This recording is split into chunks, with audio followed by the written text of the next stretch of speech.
When we discover the exact terms of the deal that was reached between the mayor and the city, we'll begin to get a sense of what the scandals surrounding the mayor could cost the city, both financially and emotionally.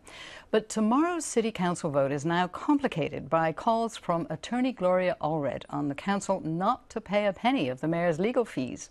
We have political scientist Carl Luna of Mesa College with us and social scientist Tom Reifer of USD. Thank you so much for joining us. Thank you.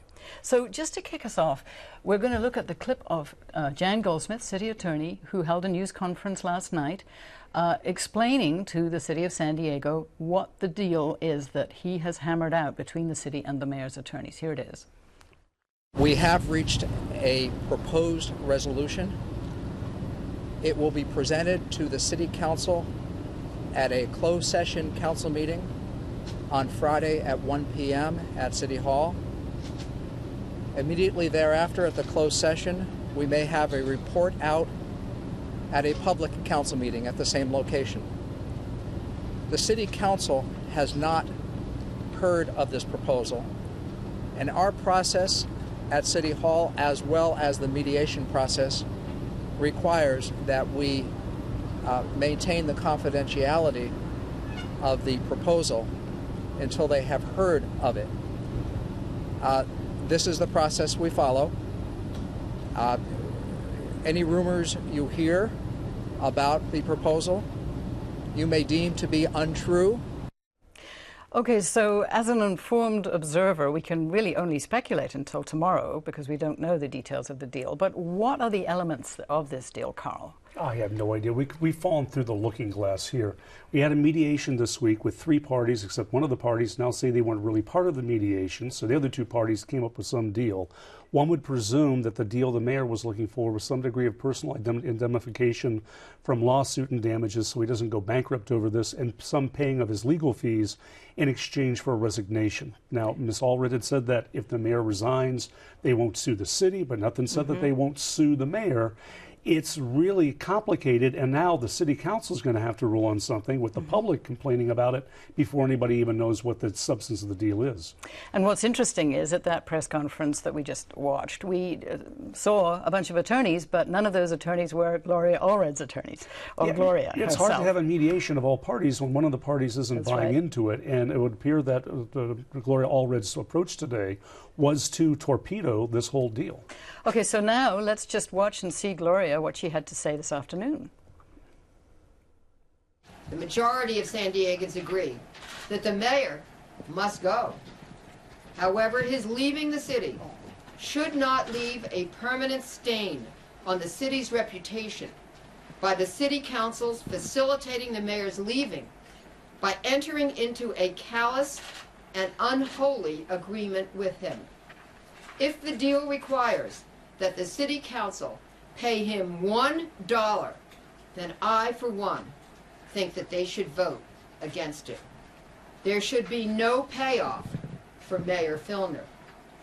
It would be a slap in the face to the mayor's many victims to see him get anything from the city of San Diego. Okay, so now, as you said, Carl, in her initial news conference when she filed the suit, she implied that if the mayor resigned, that was what they were looking for. How does this change things now? Again, she implied that if the mayor resigns, she wouldn't be going after the city as a legal entity. Nothing said she wouldn't go after the mayor. And if the city is protecting the mayor that way after he resigns, it kind of complicates her ability to hold him accountable. Apparently, she and her client really want the mayor to have to pay a heavy price for his alleged behaviors. So, Tom, what do you think it is that has led Gloria Allred now to throw this spanner in the works, as it were? Well, one, she looks like everybody assumed she was part of the mediation, and if she was only part of the first part of the mediation. So now we're in a very complicated situation here because it's easy for her to say what she said, and a lot of people undoubtedly sympathize with it. But in the meantime, people of the city of San Diego are effectively being held hostage. So even though, yes, I think that Mayor Filner should resign, but this thing just keeps on getting worse and worse and stranger. And right now, all people who are victims and survivors of sexual abuse and all the people of San Diego are suffering the price. It's a real problem. And Carl, how does this affect what the City Council has to do tomorrow? How difficult does this make their decision?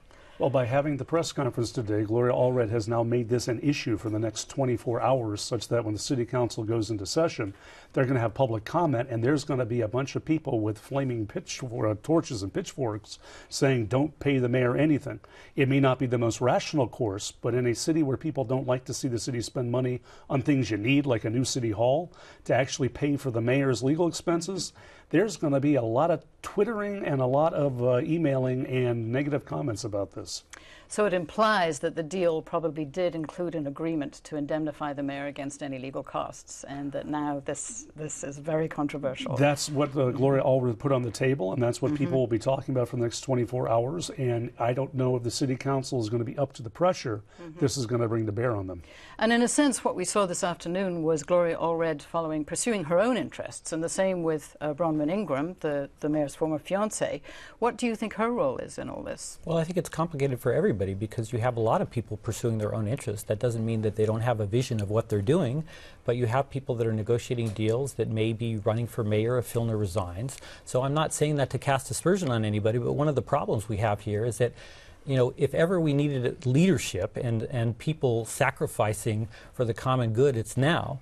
But right now you have a situation where individual people, including victims, feel that they may be sacrificed.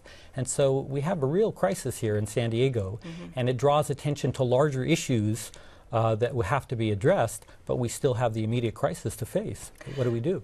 I think everybody thought maybe after last night's news conference that this might be the beginning of the end and the start of a new phase. But do you think, Tom, that this is really, that the city is ready for a new phase? I mean, it's been through a crisis in a way. It's been through almost like a body politic of abuse by what it's had to experience for its mayor. Is the city ready to move on even? Even if it was resolved tomorrow, and at this point I highly doubt it, because one thing that I think we can predict is that what's going to happen is very unpredictable. So even if that happens tomorrow, this is a serious wound. And I think we're going to be dealing with this for a long time. And also I think that the likelihood that it will go on has just increased dramatically today. I mean, none of us were prepared for this. We all knew it was going to be unpredictable, but this level of unpredictability is kind of in the stratosphere. Do you expect a larger number of people to show up at City Hall tomorrow to express their points of view? I think you better show up early, because the elevator is going to be filled going up to the council chambers. I'd be surprised if you don't get a huge public backlash to this. 12th floor. Carl, what do you think about the heartbreak, basically, that this has caused to people who fought very hard for Mayor Filner in the first place, and who really feel like his values are the ones they wanted to see manifesting in City Hall? Is this going to be something that is easy to move on from for his supporters? For his supporters individually, it's going to be difficult, particularly those who have kept rallying to his defense. This is going to be something of a millstone around some of their necks for future elections, political campaigns. The simple reality is, though, the movement that created Bob Filner as mayor, the progressive movement in San Diego, is more the direction the city's been heading in terms of demographic shifts. You got a 5-4 council majority. It looks more than likely that in a special election, either Todd Gloria or you're going to end up with Nathan Fletcher, now a Democrat, winning. Within a couple of election cycles, San Diego is going to be a fairly blue town, at least in the city council. So the progressive agenda can move forward. The biggest obstacle to it right now is actually Bob Filner himself. So tomorrow is completely unknown. We don't know whether this is going to lead to his resignation or not. If he were to resign, the next step would be an election in 90 days, right? Not necessarily, depending on what the grounds of his resignation is. If this is part of a deal the city council just voted with, and Gloria Allred or somebody else goes to court to have that mediation voided out for whatever reason, that could be thrown up in the courts. What happens if the mayor resigns on Friday and a judge sets it aside on Monday? This is a very complicated process. But assuming there is a resignation that sticks, sometime between Halloween and Thanksgiving, we get ourselves a new mayor through special election, first round, and then runoff round. Okay, now I hear that people were going around San Diego pulling out recall signs today, but is this the end of the recall? You know, and the more Machiavellian side of me looks at this and says, maybe this was part of the mayor's strategy too. Throw out the red herring, he's going to resign, take some of the air out of the recall movement, and now you got to restart it should this whole thing fall apart. Yeah, this is kind of like San Diego meets Game of Thrones.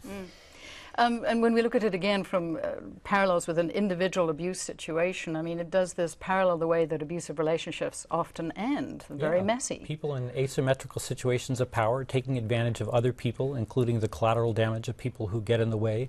There's an awful lot of that in this country, and there's an awful lot of that in the world, and that's why people are so alienated from political leadership and from institutions as a whole. The basic issues of how people are treated and treating people with fairness are the basic parts of what's going on here, despite all the complicated politics. And you know, if we look at the amount of damage that has already been caused, I mean, how much do you feel like San Diego's credibility is damaged by all the national coverage? And now we have Gloria Allred bringing in, you know, the Hollywood aspect of it. Could we get even more damage than we have been already? Oh, well, yes, you could. I mean, this is not America's finest city's finest hour. The fact that the city attorney and members of the city council negotiated a deal and forgot to include Gloria Allred and get her sign off before taking it out to the public, that doesn't play well. It seems more amateur hour with all this. And the fact that you thought everybody was saying, hey, we might get a resignation, now you don't. This is the city council playing Lucy to its own Charlie Brown, pulling a football away. They shouldn't even brought this out to the public attention unless they knew all the T's were crossed and the I's were dotted. They left too much up into the wind, and now it's blowing back on them. So some people have speculated that Jan Goldsmith might have been a candidate, in fact, to step into the vacancy and run in an election if that vacancy is ever created. What do you think this, what appears to be a bit of a plan gone wrong, does to his reputation? If this boondoggles down, it's going to hurt him, but it's also going to hurt Kevin Faulconer and Todd Gloria, two other possible candidates out there. I always thought that Kevin Faulconer was the most likely Republican candidate. He has the good base on the council and community support and all that. Jan Goldsmith is more of a supporting player in all this. But none of them will look good coming out of this if this whole deal falls apart over the weekend. Okay, Carl Luna of Mesa College, thank you so much for joining us. Thank you. And Tom Reifel of USD. Thank you very much. And for the rest of us, let's say that we have a very good timeline of this whole debacle on our website. You can go to kpbs.org/Filner.